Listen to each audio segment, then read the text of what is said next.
आशिफिया सही तो कह रही है। जब नमन जी और उनके परिवार की कोई गलती नहीं है तो हम उन्हें झूठ बोलकर क्यों फंसा रहे हैं? उन्होंने थोड़ी कुछ किया है। बिटिया, वही तो हम तुमको समझाने की कोशिश कर रहे हैं ना। ये सच और झूठ ना सुने ना, कभी कभी परिस्थिति के हिसाब से बोलना पड़ता है। और इस वक्त ना हमको बस तुम्हारी जान बचानी है बेटिया, और ये खानदान की इज्जत। बस हमको और कुछ नहीं सोचना, बस ये खाली तुमको। माँ, हम जानते हैं कि आपने हमसे हमारा अस्तित्व छुपाने के लिए हमें अधूरा सच बताया, अधूरा ज्ञान दिया। पर माँ, ये तो आप हमें बिल्कुल गलत रास्ते पर चलने के लिए कह रही हो। बहुत गलत है ये माँ। बचपन से हम जिसको अपना गुरु मानते आए हैं, सबको सीखते आए हैं, आप हमें वो नहीं लग रही हो माँ।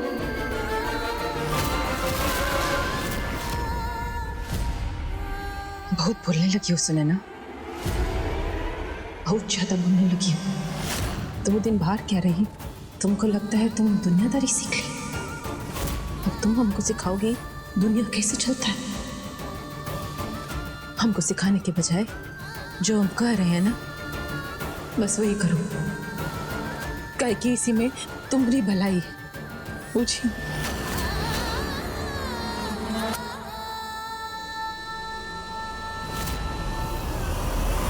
परवेश, बस ही जैसन तैसन ही काम हो जाए तो जिंदगी फिट हो जाए हमारा। बाबू साहब,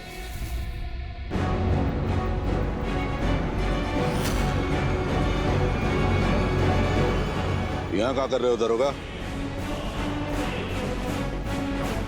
अपना ड्यूटी करने आया है। आपकी बिटिया की तरफ से FIR हुआ है तो उसका गवाही लेना पड़ेगा।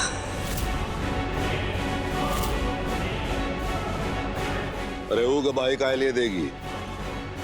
FIR में लिखवाए है ना।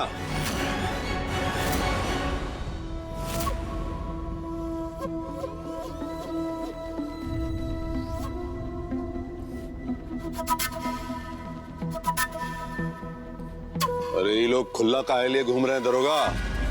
खूनी लोग हैं, गिरफ्तार करो इनको और पता करो हमारा बेटी के साथ कौन किया ये सब। यही तो मैं भी जानना चाहता हूँ कि किसने किया ये सब। ये कौन है जो एक बार फिर से मुझे और सुनैना को अलग करना चाहता है? जौन कुछ हुआ है तुम्हारे घर में हुआ है, इसके लिए जवाब भी तुम लोग ही दोगे। कब हुआ, कैसे हुआ, क्यों हुआ सुनैना के साथ ये सब कुछ, इसी का जवाब जानने के लिए मैं यहाँ पे आया हूँ।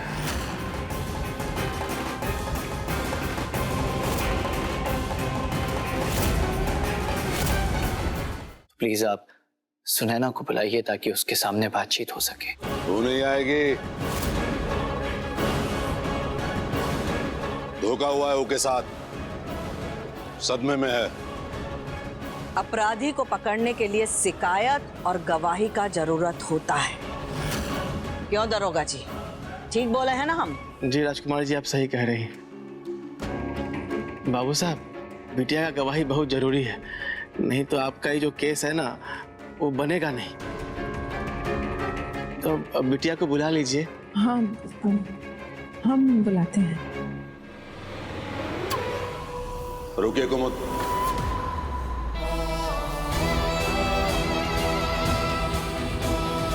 हम लाते हैं का।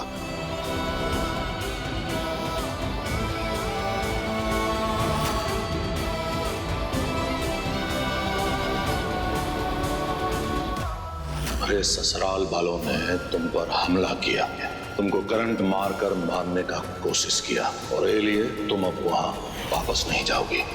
ये सच और झूठ ना सुनैना, कभी कभी परिस्थिति के हिसाब से बोलना पड़ता है।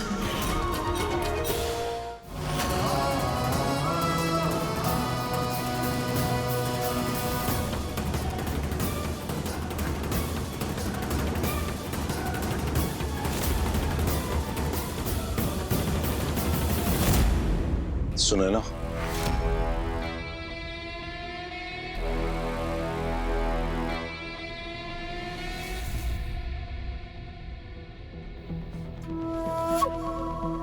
तुम ही तो मानती हो ना कि तुम्हारे ऊपर ये घर का और हमरा एहसान है।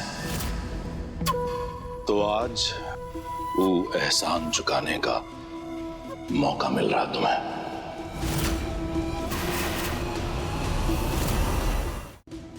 बाहर पुलिस वाले खड़े हैं, तुम्हारा गवाही का इंतजार कर रहे हैं। जॉन बाप तुमको इतना साल ये मान सम्मान का छत्र छाया में रहने का इजाजत दिया, तुम्हारा परवरिश किया। आज तुम्हारा एगो झूठ वो बाप का इज्जत हमेशा के लिए बचा लेगा। तुमको केवल इतना बोलना है कि राजकुमारी और उनका घटिया परिवार वालों ने तुमको मारने का कोशिश किया। बाकी हम सब संभाल लेंगे। और हाँ, एक बात और, ये झूठ बोलने में कोनो गलती, कोनो संकोच का गुंजाइश नहीं है।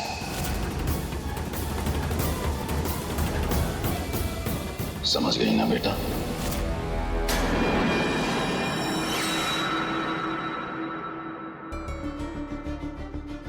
वो बाप जिसने हमें घर में रहने की इजाजत दी, लेकिन आप तो वो हो ना जो हमें जिंदा भी नहीं देखना चाहते थे। हमारी माँ को मजबूर करके हमें तहखाने में कैद रखना चाहते थे। आज अपने एहसान का वास्ता देकर हमें इतना बड़ा झूठ बोलने के लिए कह रहे हो। चलो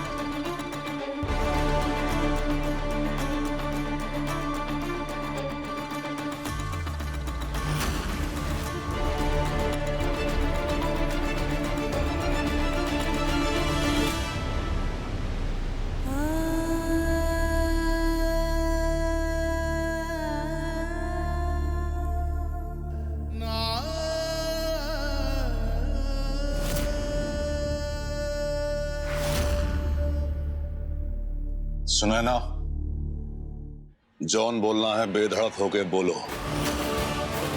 कैसे नहीं लोगों ने तुम्हारा जान लेने का कोशिश किया, बताओ। और घबराना मत, ये तुम्हारे बाप का घर है।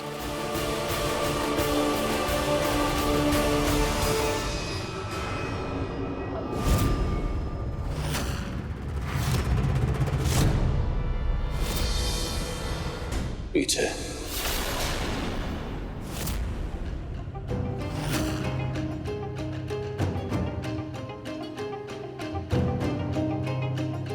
सुनैना, सच बोलो।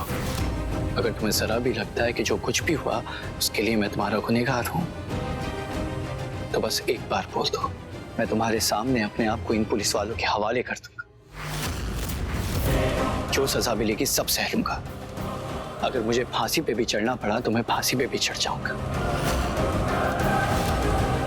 लेकिन बस एक बार मैं तुम्हारे मुंह से सुनना चाहता हूं, या तुम्हें सच में लगता है कि मैंने तुम्हारी जान लेने की कोशिश की?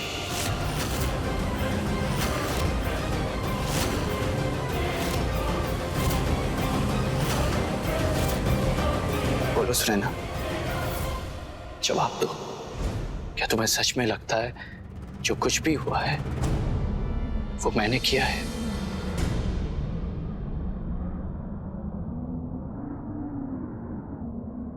रमन जी, प्लीज हमें अपने साथ ले चलिए यहाँ से।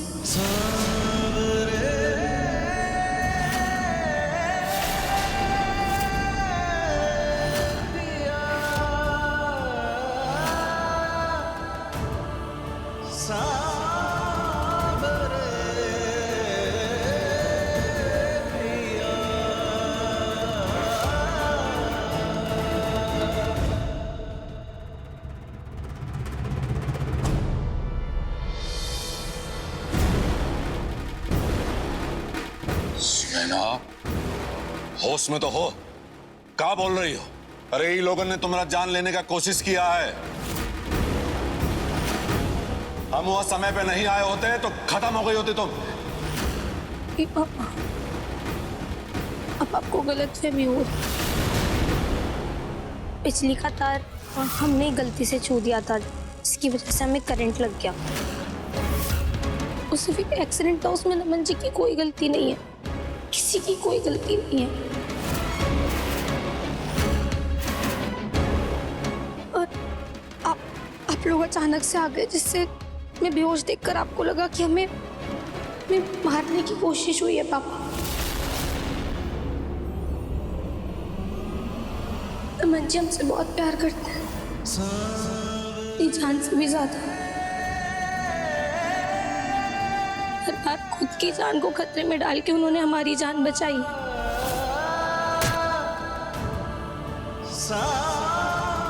कभी हमें मारने के बारे में सपने में भी नहीं सोच सकते। हमने किताब में पढ़ा है कि पति परमेश्वर का रूप होता है।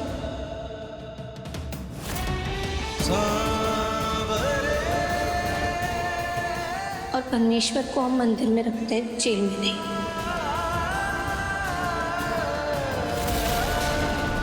सुन रहे हैं दरोगा जी, क्या बोली? हाँ, सुनैना, बहुत भोली हो तुम। तुमको समझे में नहीं आ रहा है, सीधा सीधा देख नहीं पा रही हो। ये लोग जॉन नौटंकी किए तुम्हें बचाने का, तुम्हारा जान बचाने का, वो सिर्फ नौटंकी था। अब इन्हें दुश्मनी निकालना चाहते हैं, बदला लेना चाहते हैं तुमसे, इसलिए तुमको ले जाना चाह रहे हैं घर, वहां मार देंगे तुमको। सुनैना, मेरा प्यार है, मेरी खुशी है, और मेरी खुशी में मेरी फैमिली की खुशी है। तो ना ही मैं सुनैना के साथ कुछ ऐसा करूंगा और ना ही मेरा परिवार। बाबू साहब, गवाही हो गया है तो ये फिजूल का बात और तमाशा बंद कीजिए। तमाशा आप लोगों के परिवार ने शुरू किया है राजकुमारी जी, हमने नहीं। हमारा बेटी भोली है, इसलिए समझ नहीं पा रही है और झुक रही है, लेकिन हमको समझ में आ रहा है कौन गड़बड़ी है, खतरा है उनको। इसलिए अगर हमारा बेटी वहां जाएगी तो अकेली नहीं जाएगी, उसके साथ हमरा कोनो आदमी रहेगा। अभी को एक बाप का प्रेम समझिए या उसका जिद, हमको कोनो फर्क नहीं पड़ता। देखिए अंकल जी, मेरा परिवार सुनैना का दुश्मन नहीं है, बल्कि मेरी फैमिली सुनैना को एक बेटी की तरह प्यार करती है। मेरी दो बहनों के लिए वो इकलौती भाभी है, और मेरे लिए मेरी पूरी दुनिया है।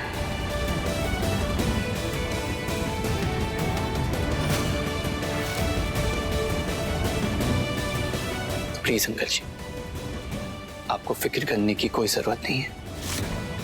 सुनैना जितनी यहाँ पे सेफ है, उतनी वहां पे भी सेफ होगी, ये मेरा वादा है आपसे। बाबू साहब, दरोगा जी के सामने नमन सिंह ने अपना स्टेटमेंट दिया है, तो अच्छा होगा कि आप अपने मन से ये वहम निकाल दीजिए और दिल से खुशी खुशी अपनी बिटिया को हमारे साथ विदा कीजिए। बाबू साहब, ऐसा केस हम आए दिन देखते रहते हैं।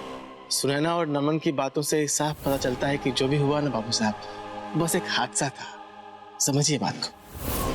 बाबू साहब, हम आपकी चिंता समझते हैं, पर अगर सुनैना ने मन बना लिया है तो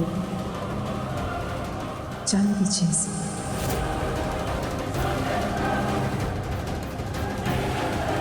चलो सुनैना, घर चलते हैं।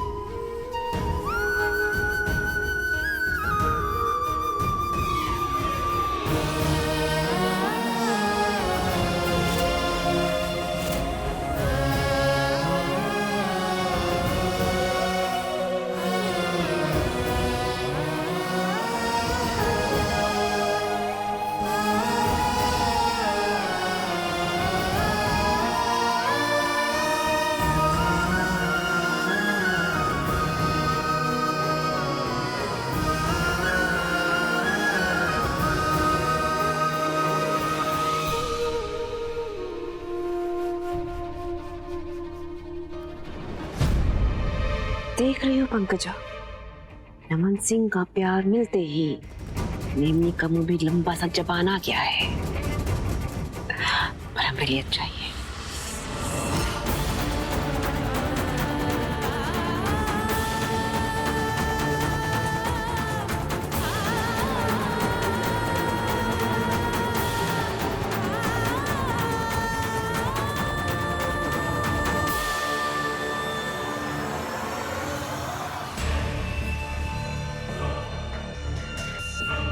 कुछ बोले काहे नहीं दरोगा?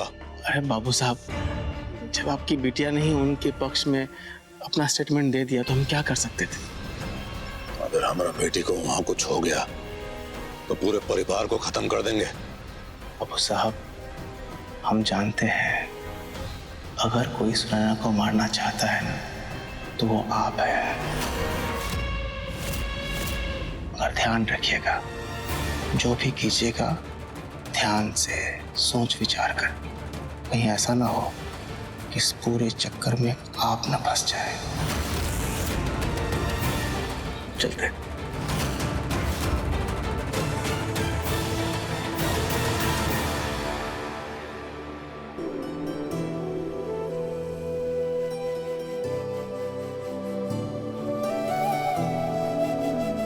मम्मी, पापा, रितु दीदी, बड़ी मम्मी और नमन भैया आ गए, साथ में सुनैना भाभी भी।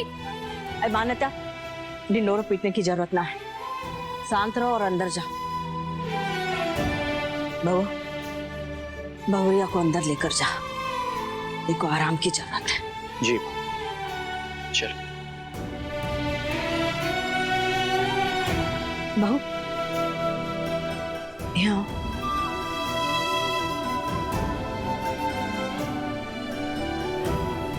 हमको नहीं मालूम है कि तुम्हारे घर वालों को हमसे क्या दिक्कत है, लेकिन आज तो वो हमको जेल भिजवाने का पूरा इंतजाम कर लिए थे, तो भगवान का शुक्र है कि वो कामयाब नहीं हुए। लेकिन ये बात का क्या गारंटी है कि आगे ऐसा नहीं होगा?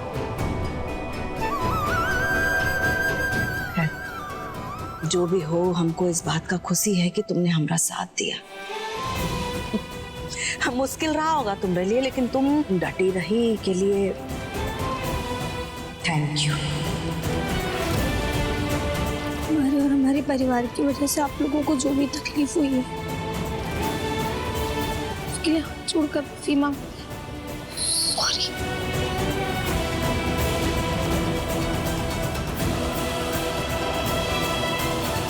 बउआ, बहुरिया को लेकर जाओ। जी सुनैना,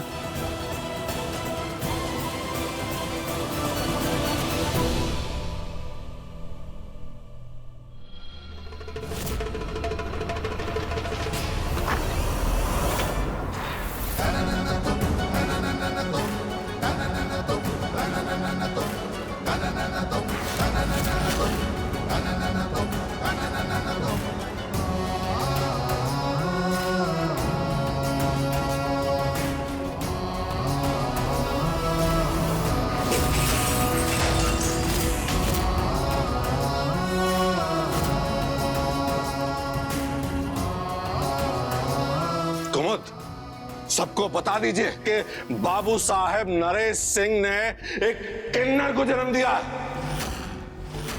ढिंढोरा पीट दीजिए हर जगह। आप सब कैसे बातें कर रहे हैं? सुनैना कभी भी आपकी इज्जत पर कोनो दाग नहीं आने देगी, कोनो आंच नहीं आने देगी। हम कह रहे हैं ना, बिजली का झटका ले ली वो, देखिए अपनी जान की भी परवाह नहीं की, और अभी तक आपको उसकी प्यार और वफादार है। कुमुद, आपके कपार पर ममता का पत्थर रखा हुआ है, कुछ नहीं देख पा रही हैं आप। सीधा सीधा समझे में नहीं आ रहा है, कुछ नहीं कर पाएगी आपकी बेटी।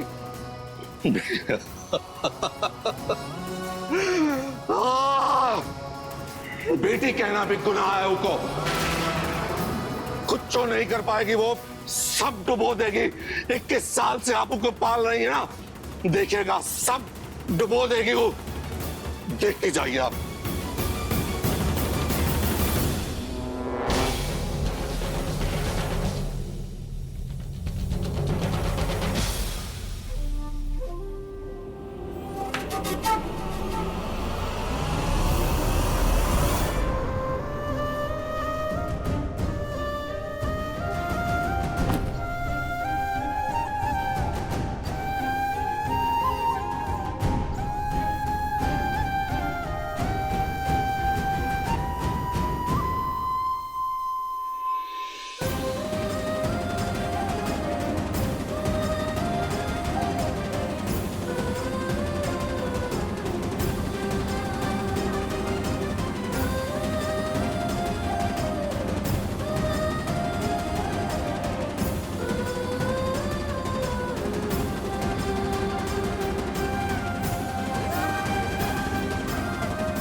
सुनैना।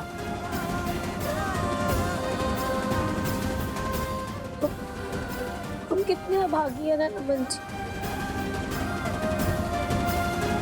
आपको आज कितनी तकलीफ थी, आप पर इल्जाम तक लग गए।